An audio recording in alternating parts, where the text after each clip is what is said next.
को मेरा नमस्कार। मैं तेजेंद्र पाल शर्मा, ग्राम खुटेरी, आरंग ब्लॉक, जिला रायपुर, छत्तीसगढ़ में। ये हमारा बायोफ्लॉक टैंक का सेटअप है। टोटल 19 टैंक हैं और एट प्रेजेंट रनिंग में 12 टैंक हैं, जिसमें से तकरीबन 35,000 लीटर पानी है और सभी में मोनोसेक्स गिफ्ट तिलपिया कल्चर चल रहा है। ये हमारे यहाँ जो कल्चर चल रहा है उसमें इंदिरा गांधी कृषि विश्वविद्यालय के कृषि विज्ञान केंद्र के डॉक्टर एस असमल सर के मार्गनिर्देशन में चल रहा है। उन्हीं का पूरा गाइडेंस है यहाँ पे। अभी हमने सेमी बायोफ्लॉक का टैंक बनाया है, जिसके बारे में ये वीडियो है कि सेमी बायोफ्लॉक टैंक को आपको कैसे तैयार करना है। तो ये हमारा सेमी बायोफ्लॉक टैंक का सेटअप है।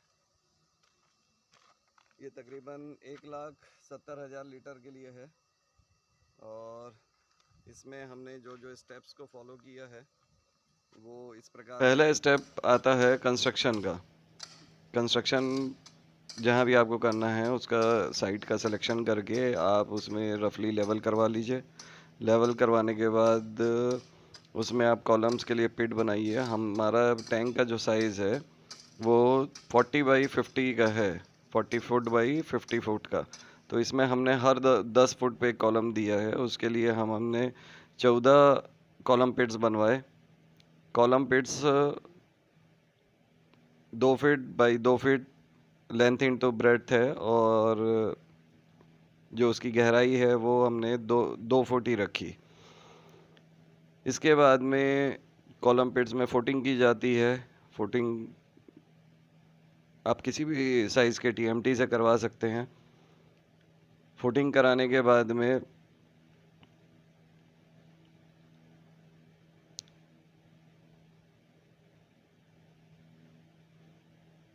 उसमें एग्रीगेट का मिक्सचर डाल करके उसको फिल किया जाता है, ज़मीन के लेवल तक लाया जाता है।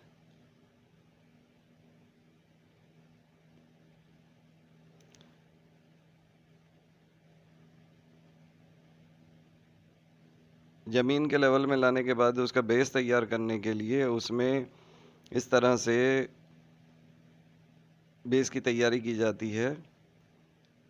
ये हमारे कॉलम कॉर्नर का है। कॉर्नर के कॉलम में हमने इस तरह से तैयार किया। अब ये नॉर्मल किसी भी कंस्ट्रक्शन करने वाले से, राजमिस्त्री से करवा सकते हैं। फिर बेस के ये बिछाया जाता है। बेस बिछाने के बाद में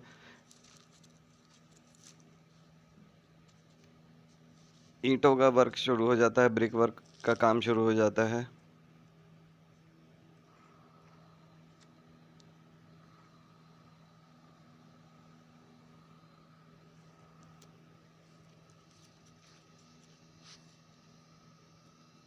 ब्रिक वर्क हम 1.5 फीट तक उठाया है। उसके बाद में हमने एक डीपीसी दिया है।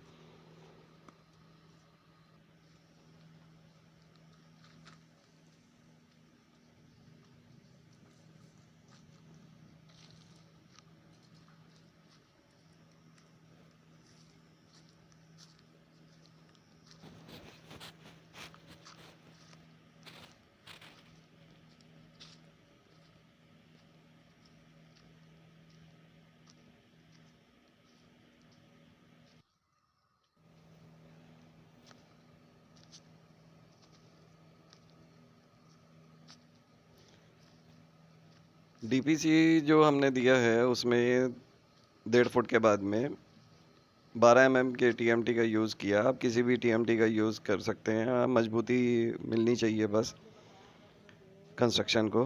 तो उसके लिए सारे 2 mm को राउंड में करके बीच में से वेल्डिंग करवा करके हमने इस तरह से कॉलम्स के जो रिंग्स बने हुए थे उसके अंदर से डाल करके उसमें भी वेल्डिंग की करवाई और उसको आगे बढ़ाया।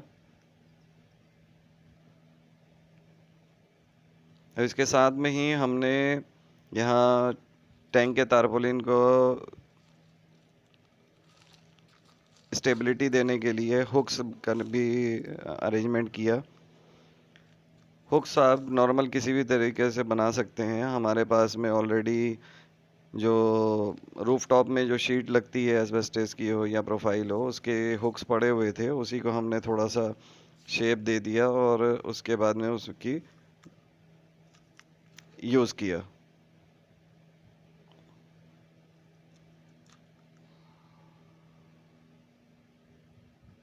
ये हुक का है हमारे पास में, हमने इस तरह से उसको मोल्ड किया और उसके बाद में उसको सीधा टीएमटी के ऊपर में रख करके वेल्डिंग करवा ली।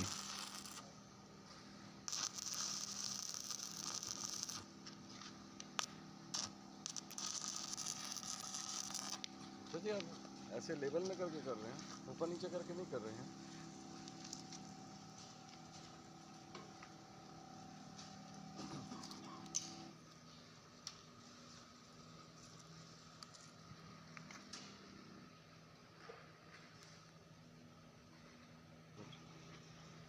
ये देख ही रहे होंगे आप स्क्रीन में, स्ट्रेटली हमने रखा है और उसकी वेल्डिंग हम करवा रहे हैं। वेल्डिंग करवाने के बाद फिर हमने उसमें एग्रीगेट को फिल करवा लिया। एक साइड के एक दिन ऐसे और हमारा डीपीसी तैयार हो गया। एक ही दिन सब कॉलम। डीपीसी के बाद फिर हम 1.5 फीट तक ब्रिक लेकर के गए और ब्रिक कंप्लीट होने के बाद में फिर एक डीपीसी दिया हमने। उसके बाद में एक 4 इंची ब्रिक और दिया हमने और उसके ऊपर में हमने हॉलर बना लिया ताकि सपोर्ट मिल सके पूरी वॉल को, रेनिंग सीज़न वगैरह में किसी तरह की कोई दिक्कत ना आए।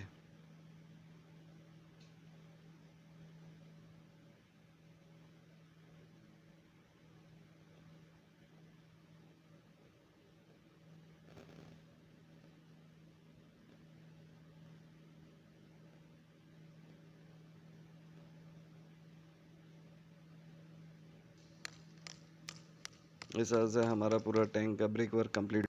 किसान भाइयों, जो भी आगे जैसे जैसे प्रक्रिया चलती रहेगी हम आपको अपडेट देते रहेंगे। Thank you.